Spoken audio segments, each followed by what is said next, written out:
Jadi si Aji ini seperti biasa malam itu begitu dia mau tidur, dia dengar di luar rumah ada yang manggil-manggil namanya.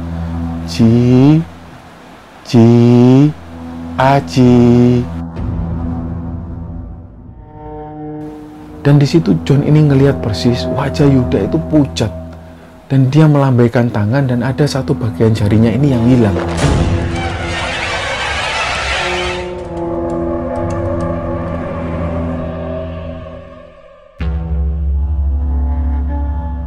Bismillahirrahmanirrahim. Assalamualaikum warahmatullahi wabarakatuh.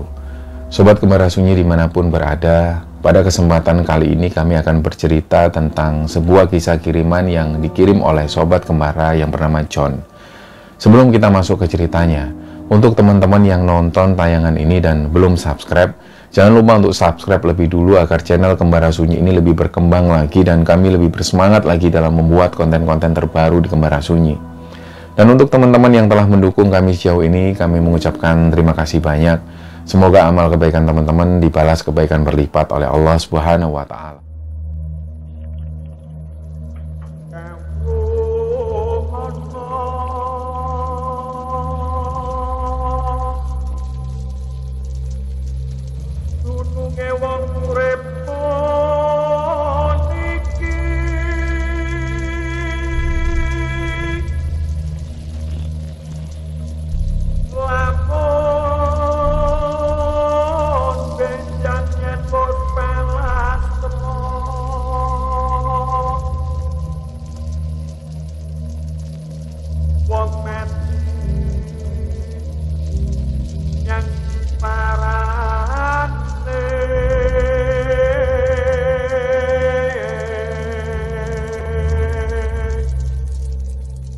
Untuk cerita kali ini dikirim oleh Sobat Kembara yang biasanya dipanggil dengan panggilan John. Jadi John ini tinggal di Sragen, Jawa Tengah.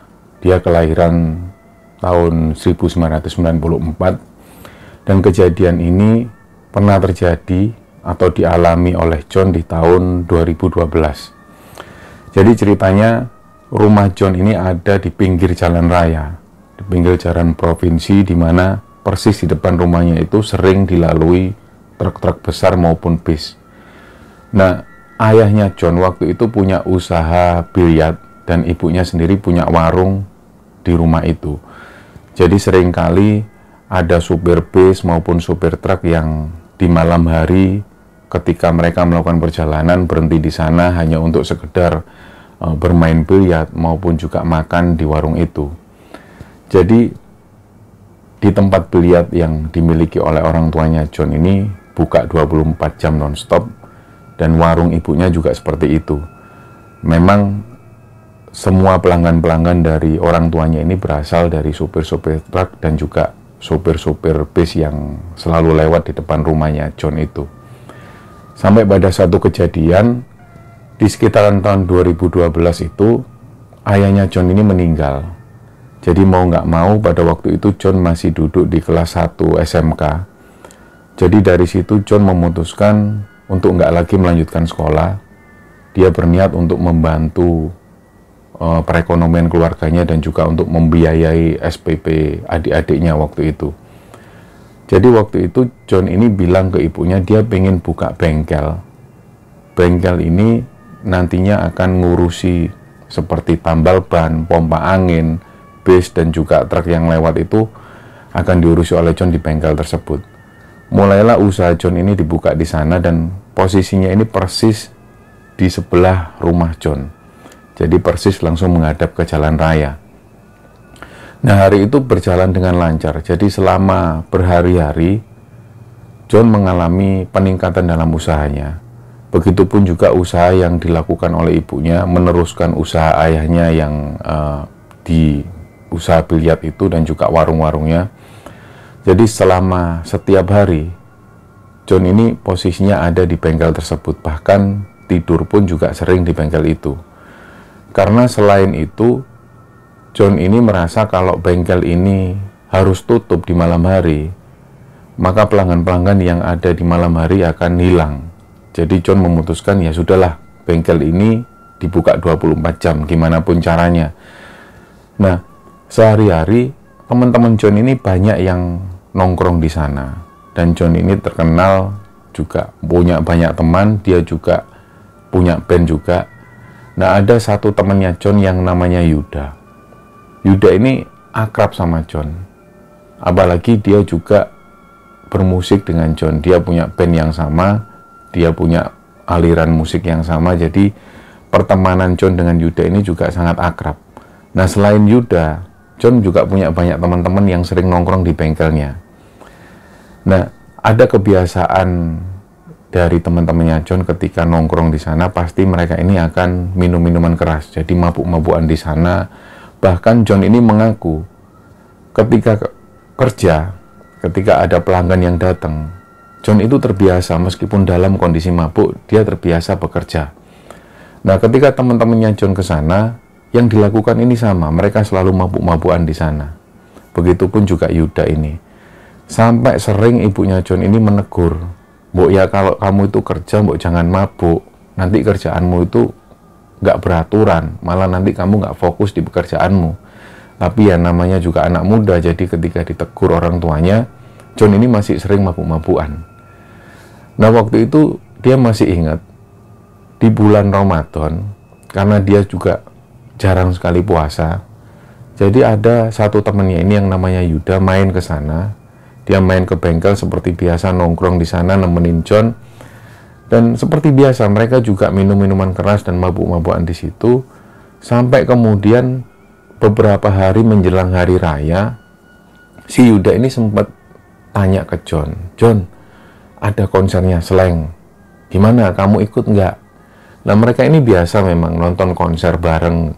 Tapi waktu itu John bilang ke Yuda, "Aku ya nggak bisa, Yud. Aku ini sudah nggak kayak dulu lagi. Sejak bapak itu meninggal, otomatis aku ini menjadi tulang punggung keluargaku. Cobalah, Yud, kamu ajak si Aji. Aji itu kan juga suka nonton konser, siapa tahu dia bisa." Nah, waktu itu si Yuda ini bilang, dan hal inilah yang selalu diingat oleh John. Jadi Yuda ini sempat bilang ke si John, "Kamu itu mau tak ajak pergi jauh, malah kamu nggak bisa." Nah, si John itu cuma ngelihat wajah Yuda. Terus waktu itu si John bilang lagi, "Ya sudahlah Yud, kapan-kapan kan bisa. Kamu ajak teman-teman yang lain." Akhirnya Yuda ini pun pamit. Nah, nggak lama kemudian sekitar sore hari, ternyata Yuda ini datang bersama Aji dan juga teman-teman yang lain. Lah, Aji ini usianya agak tua memang, tapi mereka sering juga nongkrong bersama Yuda dan teman-teman itu.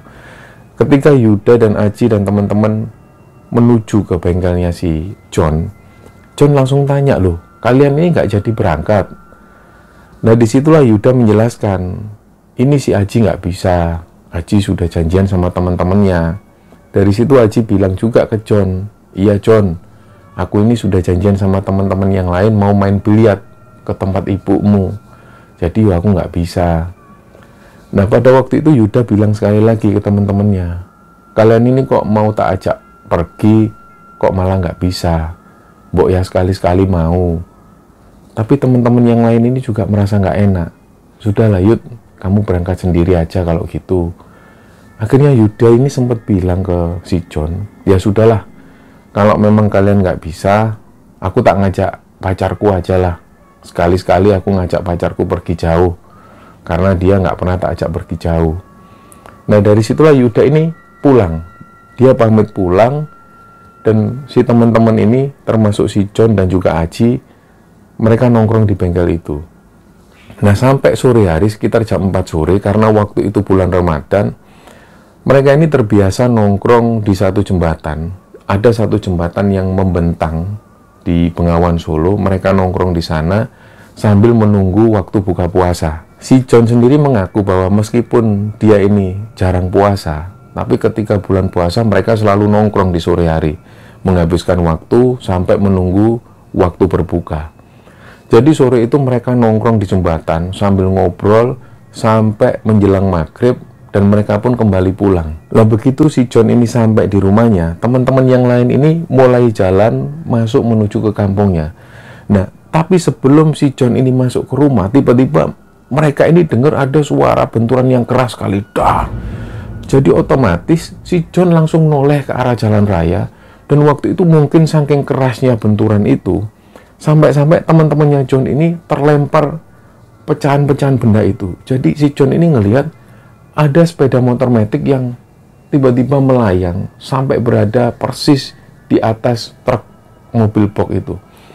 Jadi mereka semua ini sempat tercengang beberapa detik dan mereka semua langsung nyebrang jalan menolong korban kecelakaan itu. Jadi ada satu korban kecelakaan yang terjadi antara motor matic dan satu truk box.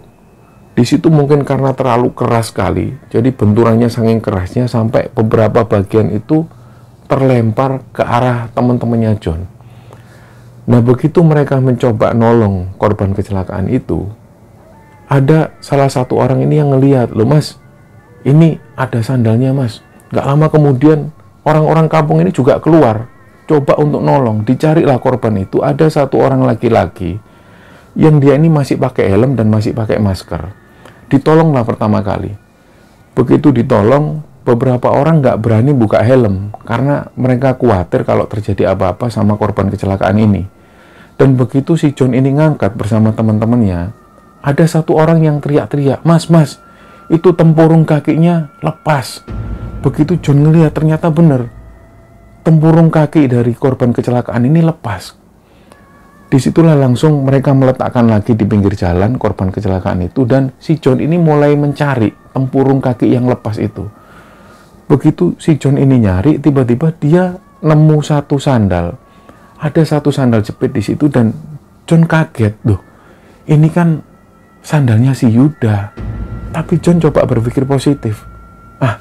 Mungkin Yuda tadi sandalnya lepas terus dibuang di sini. Jadi John ini nggak sempat berpikiran negatif. Dia sempat cari lagi. Dan waktu itu ada lagi orang-orang yang teriak, "Mas, mas, mas, itu di gorong-gorong ada korban lagi." Ternyata di dalam gorong-gorong itu ada satu korban lagi, yang ternyata itu adalah perempuan. Dan keadaannya lebih parah dari korban laki-laki ini. Begitu orang-orang menuju ke sana, dan si John ini coba ngangkat bersama teman-temannya. Saking parahnya, sampai wajah si perempuan ini nggak terlihat lagi. Darah semua. Dan begitu diangkat, si perempuan ini kayak menghembuskan nafas terakhir. Jadi sakratul maut terjadi hari itu. Dan karena John ini takut, John ini meletakkan lagi korban perempuan itu. Jadi dia langsung menghindar dari korban perempuan ini. Sampai orang-orang itu tanya ke John, "Mas, ayo mas, ditolong mas, ditolong mas." Tapi John ini sudah terlanjur takut karena mendengar hembusan nafas terakhir dari korban perempuan itu. Jadi pada saat kikuk seperti itu, nggak lama kemudian PMI ini datang. Ada beberapa rombongan PMI yang datang, barulah korban ini diangkat dan ada yang berani membuka helm dari korban laki-laki itu. Begitu helm ini dibuka dan masker dibuka, semua ini kaget. Ternyata korban laki-laki ini adalah si Yuda.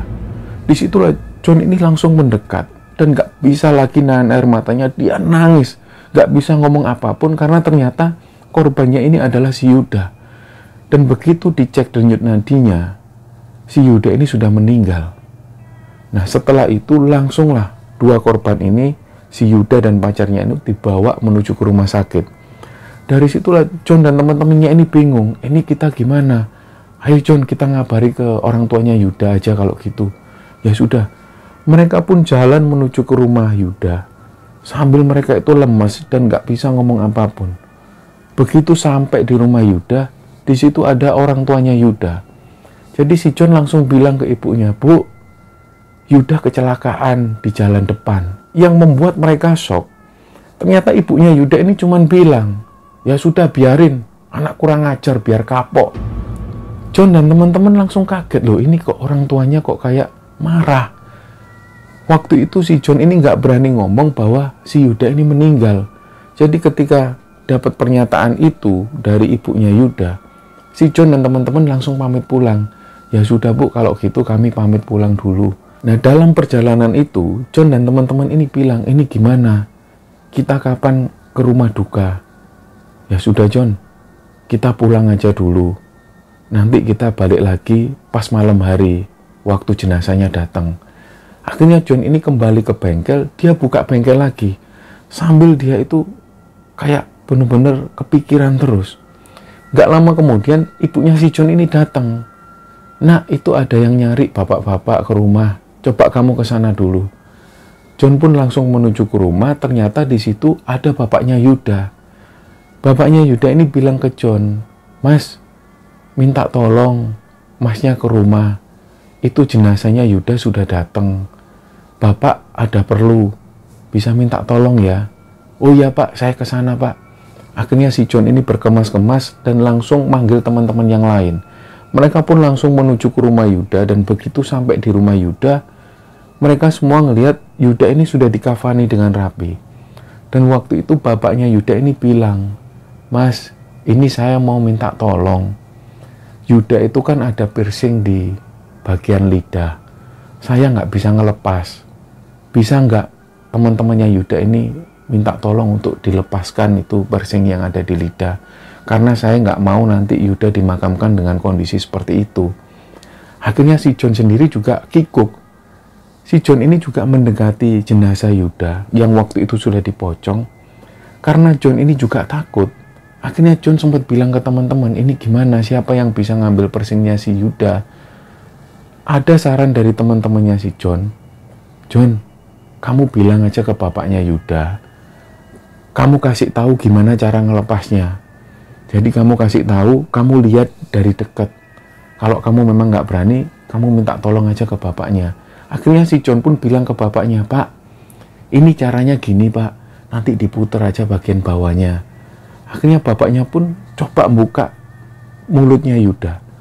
Mungkin waktu itu karena jenazahnya sudah kaku, jadi begitu rongga mulut dari si Yuda ini dibuka, itu agak keras. Dan begitu coba, mereka ini pakai sendok, dicobalah dibuka, dijulurkan lidahnya si Yuda, dan dibukalah piercing itu. Jadi setelah itu barulah bapaknya lega. Yuda Mas, kalau gini saya lega, Yuda bisa dimakamkan secara layak. Malam itu John dan teman-teman ini memutuskan untuk tidur di sana, karena hari sudah larut malam, dan jenazah Yuda ini akan dimakamkan keesokan harinya. Nah, berhubung malam itu adalah malam takbiran, jadi si John ini juga sempat ngabari ke ibunya kalau malam itu dia nggak pulang, karena khawatir ibunya nanti nunggu di rumah. Jadi malam itu John dan teman-teman tidur di rumah almarhum Yuda. Keesokan harinya ketika terdengar adzan subuh, John dan teman-teman pamit ke bapaknya Yuda. Mereka semua bilang, Pak, nanti setelah sholat Id, kami kembali ke sini, ikut ngantar jenazah Yuda dimakamkan. Oh ya nak, terima kasih ya nak. Mereka pun pulang. Dan ternyata setelah sholat Id, John dan teman-teman kembali ke sana. Jadi pagi itu, jenazah Yuda ini pun diantar menuju ke pemakaman. Dan begitu ada di pemakaman, John dan teman-teman ini mengalami satu kejadian yang aneh. Jadi, begitu jenazah Yuda ini dimasukkan di liang lahat, tiba-tiba ada satu nenek-nenek tua. Nenek-nenek ini pakai baju kebaya hitam dan pakai jarik di bawahnya. Si nenek ini datang dan tiba-tiba langsung teriak-teriak. Wah, kurang ajar. Balik no celenganku, balik no celenganku. Si nenek ini nunjuk ke arah satu pohon dan marah-marah. Tapi waktu itu yang bikin John heran, keluarga dari Yuda ini diam, seolah-olah mengabaikan sosok nenek-nenek ini. Dan begitu liang lahat si Yuda ini sudah ditutup, mereka pun pulang. Sedangkan si nenek-nenek ini masih marah-marah dan nunjuk ke arah satu pohon. Begitu dalam perjalanan pulang, ibunya Yuda ini ngomong ke John, Mas, itu tadi neneknya Yuda. Beliau itu sudah pikun. Terakhir kali sebelum Yuda itu keluar dan kecelakaan, Yuda ini sempat marah-marah ke orang tuanya. Jadi ceritanya, sore itu ketika Yuda ini mau berangkat menuju ke tempat konser bersama pacarnya, Yuda ini sempat minta uang ke orang tuanya. Tapi waktu itu karena kedua orang tuanya ini nggak punya uang, Yuda ini marah-marah. Sampai satu ketika, Yuda ini memutuskan untuk mencuri celengan dari buyutnya yang sudah pikun itu. Nah, ketika itulah buyutnya ini tiba-tiba tahu bahwa celengannya ini hilang. Nah, pada saat itulah si buyutnya ini marah-marah. Waktu itu John ini sempat tanya juga ke ibunya, loh tadi kok si buyutnya Yuda kok marah-marah tapi kok nunjuk ke arah pohon. Nah, Waktu itulah ibunya Yuda ini bilang, "Gak tahu mas, makanya itu buyutnya gak tahu waktu itu ngelihat siapa, kok tiba-tiba marah. Apa mungkin buyutnya itu lagi ngelihat Yuda ya mas?" Ya sudah mas, saya sendiri juga gak tahu, yang jelas buyutnya waktu itu benar-benar marah ke Yuda. Setelah memakamkan jenazah Yuda, mereka pun kembali pulang ke rumah masing-masing. Nah, karena hari itu adalah hari lebaran, jadi John dan teman-teman fokus dengan halal bihalal. Banyak sekali saudara-saudara yang datang ke rumah dan mereka pun semua merayakan hari raya Idul Fitri itu. Sampai beberapa hari kemudian, sekitar 3 hari setelah meninggalnya si Yuda, si John ini baru mulai lagi buka bengkelnya. Dan waktu itu ketika pertama kali buka bengkel, suasana jalan raya ini sepi. Mungkin karena waktu itu karena sedang hari raya, jadi lalu lintas jalan ini lengang. Hanya beberapa kali ada bis yang lewat, ada truk yang lewat. Jadi pelanggan di bengkel John waktu itu benar-benar sepi. Waktu itu dia sudah ngerasa ada perasaan yang gak enak. Karena gimana pun juga, lokasi kejadian kecelakaan ini persis ada di seberang bengkelnya si John. Dan waktu itu karena John ini sudah mulai ngerasa gak enak, dia minta temenin adiknya. Ada satu adiknya si John yang laki-laki ini diminta John untuk nemenin malam itu. Di tengah malam, di sekitar jam 11 malam, si John ini duduk-duduk sendirian di bengkel. Dia ngeliat di belakang itu adiknya sudah tidur. Waktu si John ini duduk sendirian dan gak ada satupun kendaraan yang lewat, tiba-tiba lampu di bengkelnya ini mati dan nyala sendiri. Nah, disitulah John ini mulai mengganti lampu bolamnya. Dan pada saat mengganti lampu bolam, John ini ngerasa kalau ada yang berdiri persis di belakangnya John. Begitu John ini noleh, ternyata nggak ada siapa-siapa. Disitulah John cepet-cepetan digantilah lampu bolam dan dia kembali lagi duduk di depan bengkel. Dari situlah mulai perasaan yang nggak enak muncul lagi. John itu tiba-tiba pengen ngelihat ke arah TKP kecelakaan si Yuda. Begitu ngelihat di sana, dia ngelihat ada sosok bayangan yang jongkok persis di pinggir jalan. Bayangan itu sosoknya seperti Yuda. Dan si sosok bayangan ini noleh ke kanan, noleh ke kiri kayak orang mau nyebrang. Nah, karena John ini sudah ngerasa takut, disitulah John langsung nutup bengkelnya dan dia ikut tidur bersama adiknya. Kejadian itu sampai sekitar subuh hari. Begitu dia bangun, pagi harinya dia seperti biasa menuju ke rumahnya sarapan. Dan di siang hari, si John ini buka bengkel lagi. Gak lama kemudian, teman-teman John ini datang. Ada beberapa teman John yang datang dan kebiasaan mereka selalu nongkrong di bengkel John. Begitu sampai di sana, barulah ada yang tanya ke John, "John, kamu ngalami kejadian aneh nggak semalam? Lo kalian ini ngapain kok tanya kayak gitu?" "Bukannya gitu, John. Kami ini semua mengalami kejadian yang aneh semalam." Mulailah cerita. Ada satu temannya John ini cerita, malam itu, begitu dia ada di dalam rumah bersama bapaknya, tiba-tiba dia dan bapaknya ini dengar ada suara anak laki-laki yang nangis. Begitu si temannya John ini tanya ke bapaknya, "Pak, kok ada suara anak nangis? Itu siapa?" "Lu iya le, aku juga denger le. Coba dicek le." Jadi dia dan bapaknya ini keluar rumah, begitu dicek ternyata nggak ada siapapun di sana. Dan dia dan juga bapaknya ini dengar bahwa tadi mereka ini dengar ada suara anak laki-laki nangis. Disitulah dia tutup pintu. Nggak lama setelah itu, si temannya John yang namanya Aji ini juga cerita, "Iya John, semalam itu aku juga dengar di rumah ada yang manggil-manggil namaku." Jadi si Aji ini seperti biasa malam itu begitu dia mau tidur, dia dengar di luar rumah ada yang manggil-manggil namanya. "Ji, Aji, Ji." Aji ini bilang kalau dia dipanggil namanya sebanyak 4 kali. "Ji." Begitu didengar secara seksama, si Aji ini yakin kalau itu adalah suaranya si Yuda.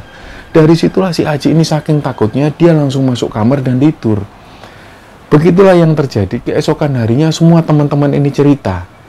Dan dari situlah si John baru mulai berani cerita bahwa malam itu ketika John ada di bengkel bersama adiknya, lampu bolam ini tiba-tiba mati dan nyala sendiri. Dan waktu itu, di tempat yang sama, si John itu ngelihat ada sosok bayangan hitam yang jongkok di pinggir jalan seolah-olah kayak mau nyebrang. Nah, karena saking takutnya, semua teman-temannya ini nggak berani lagi nongkrong di bengkel John malam hari. Karena teman-temannya tahu persis bahwa kejadian kecelakaan si Yuda itu, di mana Yuda meninggal di sana, ini letaknya persis di seberang bengkelnya John. Biasanya malam hari teman-temannya John ini selalu nongkrong di sana dan mereka selalu minum minuman keras dan mabuk-mabukan di situ. Setelah kejadian Yuda meninggal persis di seberang bengkelnya John, mereka semua nggak berani lagi nongkrong di bengkelnya John. Nah, ada satu temannya John ini yang namanya Randy. Randy ini tergolong orang yang pemberani. Waktu itu Randy ini menawarkan diri ke John. John, kalau kamu takut, biar nanti malam aku tidur di sini. Biar nanti aku ambil baju-bajuku dan aku nginep di sini nemenin kamu. Lah otomatis John ini seneng. Bener Ren, kamu mau nemenin aku? Iya, tak temenin ya. Ya sudah Ren, makasih Ren. Malam itu karena ada temennya, John kembali lagi buka bengkelnya. Dan malam itu nggak seperti malam sebelumnya, sudah mulai ada kendaraan yang lewat. Dan sampai sekitar jam 11 malam, ada kendaraan yang juga tambal ban di sana. Dan beberapa orang juga terlihat ada di permainan biliar yang ada di ibunya itu. Ada juga beberapa orang yang makan di warung ibunya John. Jadi kondisi lalu lintas malam itu sudah mulai rame. Nah, sekitar jam 1 dini hari, berhubung nggak ada pelanggan, si John ini ngobrol dengan Randy. Dan waktu ngobrol, tiba-tiba lampu yang ada di sebelah mereka itu mati dan nyala dengan sendirinya. Disitulah mereka agak kaget awalnya. Dan si John ini bilang ke Randy, "Lah ya Ren, semalam itu lampu ini juga ngalami kayak gini, tapi sudah tak ganti baru. Jadi lampu ini sudah baru sebenarnya, tapi kok mati dan nyala lagi ya." Si Randy itu ngelihat ke arah lampu itu, dan mereka semua ngelihat lampu ini nyala dan mati dengan sendirinya. Tiba-tiba si Randy ini ngomong sesuatu. "Yud, temenmu ini mau cari penghasilan, mau cari rezeki. Mbok jangan diganggu Yud. Jangan ganggu kami." Tiba-tiba setelah Randy ngomong seperti itu, lampu ini nyala lagi dengan normal. Nah, sekitar jam 2 dini hari, karena sudah nggak ada lagi pelanggan, Randy ini pun pamit ke John untuk tidur lebih dulu. Nah, John pun nyalakan rokok sebentar. Nggak lama kemudian karena sudah nggak ada lagi pelanggan yang lewat, akhirnya John pun nutup bengkel. Setelah nutup bengkel, John ngikut bersama Randy tidur di bengkel. Nah, dalam tidur inilah John itu ngerasa terganggu oleh suara tangisan perempuan. Jadi ada suara tangisan perempuan yang sampai-sampai John ini terganggu tidurnya. John ini pun bangun karena mendengar suara tangisan perempuan itu. Begitu John ini bangun ngelihat Randy ini sudah nggak ada di sampingnya John. Dan begitu John ngelihat ke arah depan, ternyata ada sosok Yuda. Yuda ini berdiri dan senyum ke arah John. Tapi waktu itu yang membuat John ini takut, Yuda itu senyumnya nggak ramah sama sekali. Jadi kayak seolah-olah dengan senyum yang aneh, Yuda itu senyum ke arah John. Saking takutnya, John ini nggak bisa ngomong apapun, bahkan berteriak sekalipun dia nggak bisa. Jadi dalam hatinya John, dia ini coba untuk berdoa. Dia baca surat An-Nas. Sebisanya dia baca surat An-Nas tapi nggak bisa teriak. Sementara sosok Yuda ini dengan wajah yang pucat menghadap ke arah John. Begitu si John ini membacakan surat An-Nas dalam hatinya, si Yuda ini matanya melotot ke arah John seolah-olah nggak suka. Sambil tangannya Yuda ini melambai-lambai ke arah si John. Dan waktu itulah si John ini ngelihat persis tangan Yuda ini di bagian jari-jarinya ini ada yang hilang. Jadi sambil Yuda ini melambai-lambaikan tangan ke arah John, John itu ketakutan dan dia nggak bisa teriak. Nggak lama kemudian sosok Yuda ini tiba-tiba mendekati ke arah John. Saking takutnya John ini nggak bisa bergerak, barulah si John sadar dan ngelihat Randy ini bawa air. Langsung Randy ini tanya, "Kamu itu tindian John?" Lah dari situlah si John bilang ke Randy, "Ren, aku nggak ketindian, aku itu ngelihat sosok Yuda ada di depanku persis, tapi aku nggak bisa ngomong." Nah, setelah kejadian itu, John langsung menuju ke rumahnya, dia cerita ke ibunya. Ibunya langsung bikinkan kopi untuk membuat John ini tenang. Disitulah ibunya bilang ke John, "Wesley, kamu harus sabar ya Le. Mungkin kamu ngalami kejadian ini sampai 7 hari berturut-turut. Nah, siang harinya Randy ini pamit pulang karena masih ada urusan. Randy pun pulang siang itu. Nah, di sekitar jam 4 sore, begitu John ini buka kembali bengkel, si John ini merenung sendiri di bengkel. Yang dia takutkan malam nanti dia nggak bakal ada teman. Karena Randy ada urusan, adik laki-lakinya itu ada kegiatan di sekolah. Dan ibunya John juga jaga warung di rumah.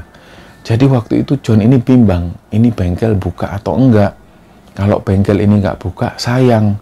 Banyak pelanggan karena jalanan ini sudah rame. Jadi mau nggak mau ya sudahlah, bismillah lah. Dibukalah bengkel itu. Dan ternyata benar, hari itu bengkel ini mulai rame. Nah, sampai malam hari sekitar jam 10 malam, beberapa pelanggan ini juga datang ke tempatnya John. Ada beberapa juga yang tambal ban, ada juga yang ngisi pompa angin untuk klaksonnya. Di situ John masih ngerasa ada temennya. Nah, sekitar jam 2 dini hari, setelah satu pelanggan ini pergi, John mulai sendirian lagi. Jadi sambil nunggu pelanggan, di depan jalan raya itu masih rame kendaraan yang lalu lalang. Dan sesekali John itu ngelihat ke seberang jalan raya, persis di mana Yuda kecelakaan di situ. Sekali lagi John itu ngelihat ada satu sosok yang berdiri di situ. Dan dia kayak mondar-mandir, kayak nyari sesuatu. Disitulah John ini nyoba mengalihkan perhatiannya. Dia coba berpikir yang positif. Dan dilihat sekali lagi ternyata sosok itu sudah nggak ada lagi. Dan di saat bersamaan, lampu yang ada di sebelah John ini tiba-tiba mati dan nyala dengan sendirinya lagi. Waktu itulah si John ini ngomong persis seperti apa yang diomongkan oleh Randy. Dia tiba-tiba bilang, "Yud, jangan ganggu temenmu Yud, temenmu ini cari makan. Sudah ya, jangan ganggu ya." Tiba-tiba lampu ini nyala dengan normal lagi. Disitulah, pada saat yang bersamaan, John itu ngerasa kalau di belakang persis, itu ada orang yang berdiri. Begitu John noleh, ternyata nggak ada siapapun. Nah, John sempat berpikir positif. Nggak mungkin lah ini Yuda. Yuda sudah meninggal. Kalaupun ada yang nakut-nakuti aku, itu pasti sosok jin jahat yang coba ganggu aku.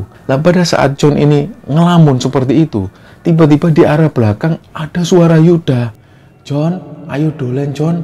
Aku pengen ngajak kowe dolen John." Disitulah langsung John ini ketakutan. Dia lari langsung menuju ke warung ibunya. Dipeluklah ibunya itu. Dia bilang kalau ada suara Yuda. Dan suaranya itu persis ngajak John ini main. Disitulah ibunya coba menenangkan. Dan ibunya bilang sekali lagi, "Kowe kudu sabar ya Le, kamu harus sabar ya Le. Kejadian ini akan terus kamu alami sampai 7 hari meninggalnya si Yuda. Kamu sabar." Nah, karena si John ini sudah terlanjur takut, jadi otomatis dia langsung memutuskan tidur di rumah utama itu. Dia nggak mau lagi kembali ke bengkel. Nah, keesokan harinya, si John ini cerita lagi ke Randy kejadian tentang malam itu. Karena si Randy ini juga mengkhawatirkan kondisinya si John. Dia takut kalau si John ini kepikiran sesuatu dan takut terganggu oleh gangguan si Yuda. Randy memutuskan, "Ya sudah John, malam nanti aku temenin lagi kamu tidur di bengkel." Nah, si John seneng. Malam itu dibuka kembali lah bengkel itu dan banyak sekali pelanggan yang datang di bengkelnya si John. Malam itu sekitar jam 12 malam, ada satu sopir truk yang datang untuk nambah angin. Pada saat si John ini ngerjakan pekerjaannya, si sopir truk ini makan di warung ibunya si John. Dan waktu itu si John ngelihat Randy ada di dalam. Ada satu bagian di bawah truk itu yang harus diisi angin.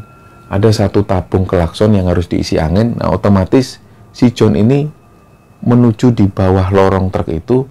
Sambil ngecek itu, si John ini teriak ke Randy, "Ren, tolong ambilkan senter." Randy pun langsung nyerahkan senter. Dia ngecek di bagian belakang, mulailah diisi pompa angin itu. Nah, secara bersamaan, di arah lorong itu, John ini ngelihat ada satu orang yang jalan. Dia jalannya sambil pincang. Dan terlihat masuk ke atas truk. Nah, waktu itu si John ini sempat berpikir, ini sopir truk kenapa kok langsung masuk? Wong ini belum selesai. Ternyata secara bersamaan, truk ini jalan. Begitu truk ini jalan, John itu teriak-teriak, "Weh, ada orang di bawah, ada orang di bawah." Truk ini dijalankan seolah-olah yang nyupir itu kayak baru belajaran. Jadi, ngeng. Karena John itu takut, karena dia ada di bawah truk. Dia teriak-teriak, "Weh, siapa di dalam truk, weh? Weh, tolong, hei. jangan dijalankan weh. Dan gak lama kemudian karena sopir truk ini juga dengar, sopir truk ini keluar dari warung ibunya John. Dia keluar, kenapa mas? Ini loh pak, truk ini kok jalan. Begitu dilihat ternyata nggak ada siapa-siapa, dan sopir truk ini memastikan kalau tadi sudah dihandrem dan posisi mesin ini pasti sudah mati. Loh, mereka semua ini kaget loh, terus kenapa kok bisa jalan? Disitulah si John ini cerita bahwa tadi dia itu ngelihat ada sosok yang masuk ke atas truk, dan sosok ini jalan dengan pincang. Waktu itu John ini benar-benar gak habis pikir, tadi itu siapa yang naik ke truk. Setelah kejadian itu akhirnya si John ini memutuskan untuk menutup bengkel dan mereka pun istirahat. Keesokan harinya Randy ini sempat bilang ke John, John, kita ini harus ke makamnya si Yuda. Kita kan sudah beberapa hari ini gak menuju ke makamnya Yuda. Kita juga nggak mendoakan Yuda. Disitulah si John ini langsung sadar. Ya bener juga kata Ren. Ya sudah, kalau gitu ayo. Nanti siang kita ke makamnya si Yuda. Nah siang itu pun mereka menuju ke makamnya Yuda. Di sana mereka nyekar. Mereka berdua ini mendoakan almarhum Yuda. Jadi secara dengan ikhlas mereka mendoakan Yuda dan mendoakan supaya almarhum Yuda ini tenang. Selesai mendoakan Yuda, gak tahu kenapa tiba-tiba John itu merasa plong sekali. Dia benar-benar merasa tenang. Dan saat itu si John dan Randy ini kembali ke bengkel. Si John kembali buka bengkel dan duduk-duduk di sana. Nah pada saat itu John ini kembali seolah merasa tenang. Dia seolah ngerasa gak ada lagi keadaan yang aneh. Nah setelah kejadian itu ternyata benar. Gak ada lagi kejadian-kejadian yang dialami oleh si John. Bahkan ketika John jaga malam sendirian, si John gak lagi mengalami teror-teror seperti sebelum-sebelumnya. Nah, cerita inilah yang dibagikan oleh John kepada Kembara Sunyi, dan cerita ini pernah terjadi di tahun 2012 di Seragen, Jawa Tengah. Semoga kisah ini bisa diambil hikmah oleh teman-teman semua dan bisa diambil pelajaran. Mohon maaf kalau ada salah-salah kata. Terima kasih. Wassalamualaikum warahmatullahi wabarakatuh.